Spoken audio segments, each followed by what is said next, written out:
আলোর উৎসব দীপাবলি বা কালী পুজো 20 অক্টোবর সোমবার দীপান্বিতা অমাবস্যা তিথিতে শ্যামা কালীর পুজো হয়। এই কালী পুজোর দিন বিশেষ পুজো পাঠ দেবী বর্গভীমার মন্দিরে। পূর্ব মেদিনীপুর জেলার অধিষ্ঠাত্রী দেবী বর্গভীমা মায়ের মন্দির। প্রাচীন তাম্রলিপ্ত অধুনা তমলুক শহরের দেবী বর্গভীমা মায়ের মন্দির। পুরাণে বর্ণিত এই মন্দির 51 সতীপীঠের এক পীঠ। মা এখানে ভীমা কালী রূপে পূজিত হন। বছরের প্রতিদিনই মায়ের পুজো পাঠ চলে। বিশেষ তিথির দিনে বিশেষত পুজো পাঠ হয় মন্দিরে। কালী পুজোর ভোর থেকেই শুরু হয়েছে বিশেষ পুজো পাঠ। এই দিন ভোরে মাকে স্নান করিয়ে রাজরাজেশ্বরী রূপে সাজিয়ে তোলার পর শুরু হয় পুজো পাঠ। কেমন ভিড় বলতে আমাদের প্রাণের শহর তমলুক, তার হচ্ছে মানে একমাত্র 51 পীঠ হচ্ছে বর্গভীমা মন্দির। তো বর্গভীমা মন্দিরে পুজো না দিয়ে আমাদের দিন শুরু হয় না। আমাদের মা কালীকে, আমাদের বর্গভীমা মাকে না পুজো দিয়ে আমরা দিন শুরু করি না। তো আজকের দিন পুজো দিয়েই আমাদের শুরু, তারপরে তো চলবে ঠাকুর দেখা। কেমন ভিড় আছে সকাল থেকে? ওরে বাবারে বাবা, তো মানে ঢুকতেই পারছি না, যা ভিড়। আর কি করে পুজো দেবো সেটাই ভাবছি। মন্দির কমিটির ব্যবস্থা ভালো, প্রত্যেক বছরই ভালোই থাকে, কিন্তু এত ভিড় মন্দির কমিটিরও কিছু করার উপায় থাকে না। দেবী এখানে বর্গভীমা বা ভীমা রূপে অধিষ্ঠিত। ভৈরব সর্বানন্দ মতান্তরে কপালী মহামায়া সতীর দেহাংশের মধ্যে বাম গল্ফ বা বাম পায়ের গোড়ালি পড়েছিল এখানে। 1466 খ্রিস্টাব্দে মুকুন্দরামের চণ্ডীমঙ্গল কাব্যে গোকুলে গোমতী নামা তাম্রলিপ্তে বর্গভীমা মার্কণ্ডেয় পুরাণে আছে দেবী বর্গভীমার উল্লেখ। তমলুকে দেবী বর্গভীমার মন্দিরে কালী পুজোর বিশেষ পুজো ব্রহ্ম মুহূর্ত থেকে শুরু হয়েছে। দিনভর পুজোর পাশাপাশি রাতে মহাযজ্ঞ দেবীর পুজো হয় বর্গভীমা মন্দিরে। সতীর 51 পীঠের এক পীঠ তমলুকের দেবী বর্গভীমা বর্তমানেও নিষ্ঠার সাথে পূজিত হন মা। শক্তি পুজো শুরুর আগে রয়েছে অনুমতি নেওয়ার প্রথা। আজকে দীপান্বিত অমাবস্যা, মায়ের ব্রহ্ম মুহূর্তে মায়ের মঙ্গল আরতি সমাপনান্তে মায়ের কাছে স্নান হয়েছে এবং স্নান করে মা রাজরাজেশ্বরী বেশে মায়ের কেবলমাত্র অঙ্গরাজ হয়েছে। আজকে দীপান্বিতা অমাবস্যা মহানিশাতে মায়ের বিশেষভাবে পুজো হবে। সেই পুজোটা কেবলমাত্র তন্ত্রমতেই পুজো হবে, কেন এটা এক তন্ত্রপীঠ। সতী মায়ের বাম পায়ের গোড়ালি পতিত হয়েছে। এই পতিত হওয়াতে দেবী বর্গভীমা অধিষ্ঠাত্রী কালী রূপা। এখানে বিশেষভাবে দূর দূরান্ত থেকে ভক্তজনের সমাবেশ চলছে এবং মায়ের মহানিশাতে মায়ের পুজো যারা পুজো দেখা ইচ্ছুক নিশ্চয় ওনা আছেন। এবং আমাদের রাজরাজেশ্বরী যে বেশে মায়ের বস্ত্র পরিধান হয়েছে এবং মায়ের কাছে বিশেষ পূজা হবে, তার জন্য বিশেষভাবে ভোগরাগের ব্যবস্থা।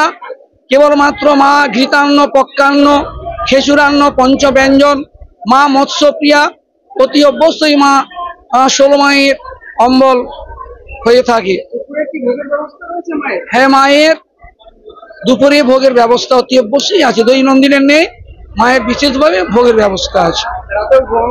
রাত্রেই মায়ের বিশেষভাবে তার ষোড়শোপচারে যে পুজোর সমাপনান্তে যে মায়ের ভোগ হয় সেই পুজো হবে। পূর্ব মেদিনীপুর জেলার সদর ঐতিহাসিক তাম্রলিপ্ত বা তমলুকে আজও মধ্যমণি মা বর্গভীমা কয়েক হাজার বছর ধরে শক্তির স্বরূপিণী আদ্যা শক্তির মহামায়া রূপে দেবী বর্গভীমার আরাধনা চলে আসছে। পড়শি স্থাপত্যের আদলে এই দেওয়ালের উচ্চতা প্রায় 60 ফুট। মন্দিরের দেওয়ালে টেরাকোটার অজস্র কাজ।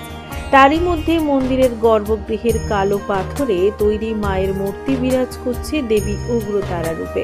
তমলুকের বর্তমান ক্লাব প্রতিষ্ঠান হোক বাড়ির প্রথমে মাকে পুজো দিয়ে অনুমতি নিয়ে শুরু হয় পুজো। দেবী বর্গভীমা মায়ের মন্দিরে সকাল থেকেই পুজো দেওয়ার লম্বা লাইন।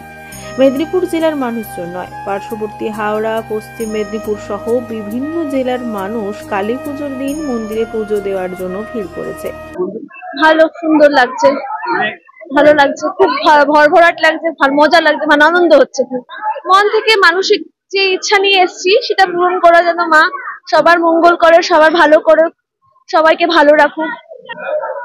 মন্দিরে এসেছি মায়ের টানে, কেন কি আমরা মানে সারা বছর আমাদের সময় ওঠে না, কিন্তু এই আজকে বিশেষ দিনটাতে মায়ের দর্শন করতে প্রত্যেকেরই ইচ্ছে করে। আমাদেরও সেরকম ইচ্ছে হয়েছে, যার জন্য হচ্ছে গিয়ে মন্দিরে এখানে এসেছি। দেখছি যে অসংখ্য মানুষের ভিড়, যেখানে মানে একটু ধরুন হচ্ছে গিয়ে বসার মতো জায়গা নেই। হ্যাঁ, লাইনে দাঁড়িয়ে বলতে ঢুকেই দেখছি মানে লাইনটা কোথায় শেষ হয়েছে দেখতে পাচ্ছি না। শুরুটা তো দেখতে পেয়েছি, কিন্তু সব রকমই সুব্যবস্থা রয়েছে, যার জন্যই সুব্যবস্থা রয়েছে বলেই এত মানুষের ভিড়। মায়ের দর্শন করার জন্য এত মানুষের ভিড় হয়েছে। আর সেটা মানে আমরা বিগত কয়েক বছর ধরেই আসছি মায়ের মন্দিরে, মানে এই দিনটাতে, বিশেষ দিনটাতে পুজো দেওয়ার জন্য। খুব ভালো লাগে।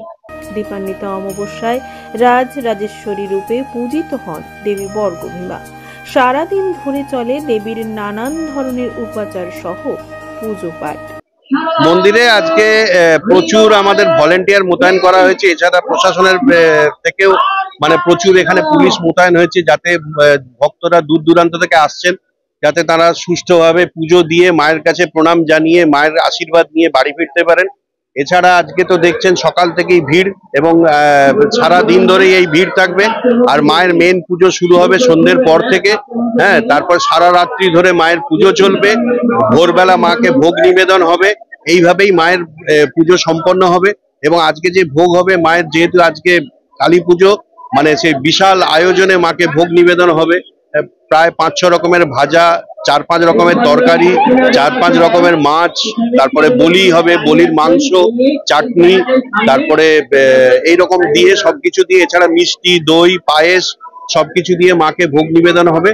আজকে মা আজকে রাজরাজেশ্বরী সাজে সেজেছেন, এবং রাজরাজেশ্বরীর ভাবেই মাকে ভোগ নিবেদন হবে। সেইভাবে মায়ের পুজো পাঠ সব হবে, এবং ভক্তরাও সারা এই রাত ধরেই থাকেন মায়ের কাছে। সবাই প্রণাম জানিয়ে মায়ের এই যে আশীর্বাদ নিয়ে বাড়ি ফেরেন। পুলক বেড়ার রিপোর্ট, খবর বিপিবিএস।